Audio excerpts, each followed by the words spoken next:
Bakit ka ba naghihintay?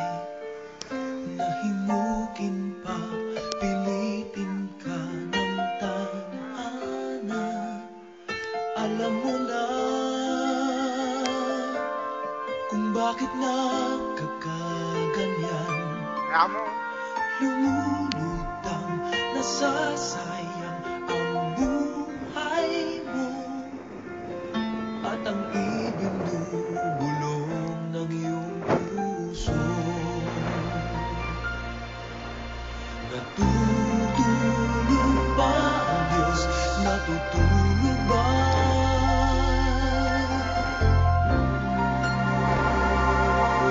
At ikaw ay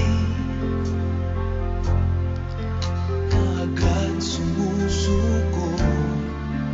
Kunting hirap at kunting pagsubok lamang. Bakit ganyan? Nasaan ang iyong tapang? Naduduwag, nawawalan ng pag-asa, at iniisip na natutulog pa. Natutulog ba ang Diyos? Natutulog ba?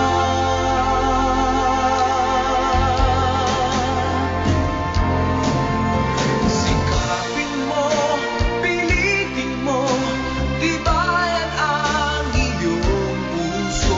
Tanging ikaw ang huhubog sa iyong bukas. Huwag mo sanang akalain natutulog pa ang Diyos.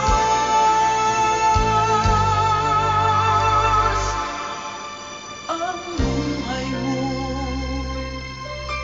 ay mayroong halaga sa Kanya.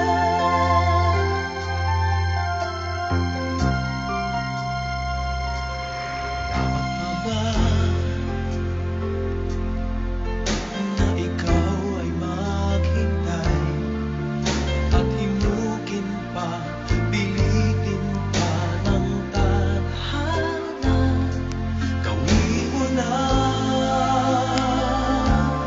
kung ano ang nararapat. Magsikap ka at magtiwala sa may kapal.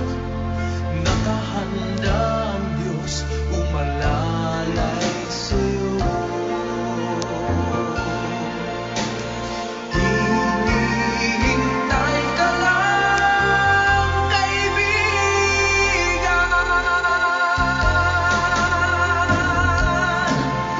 Sikapin mo, pilitin mo, tibayan ang iyong puso.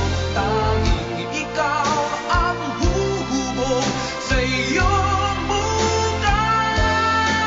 Huwag mo sanang akalain natutulog pa ang Diyos.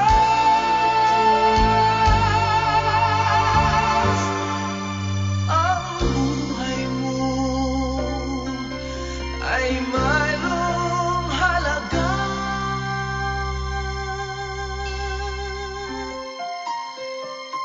sa Kanya.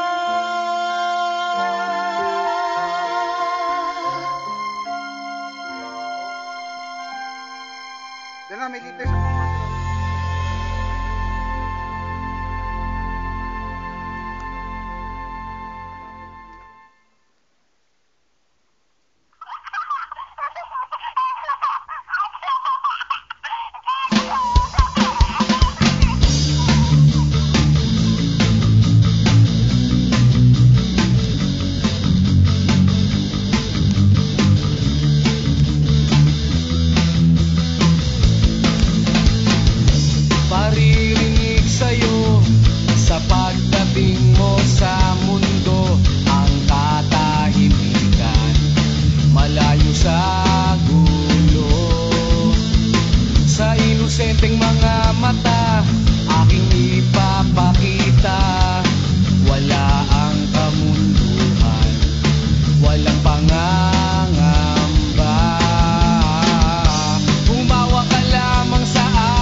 ng dahon, huni ng mga ibon, malayo sa dilim ng kahapon, hampas ng mga alon, kasiyahan sa nayon. Mga batang naglalaro lang maghapon, simoy ng hangin, sari-saring tanawin, paligid na iyong tatahakin, pagkat walang sawa kitang aarugain, sa paraisong pinalalagyan natin.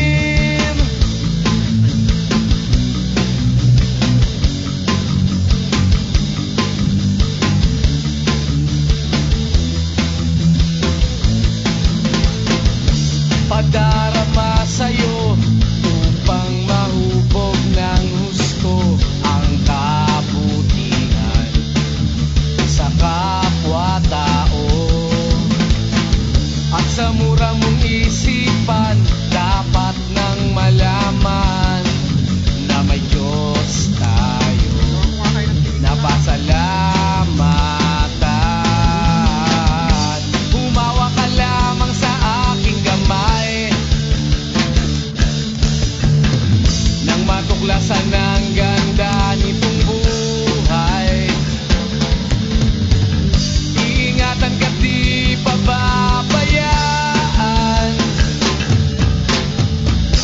gabay mo ko sa iyong kapaligiran.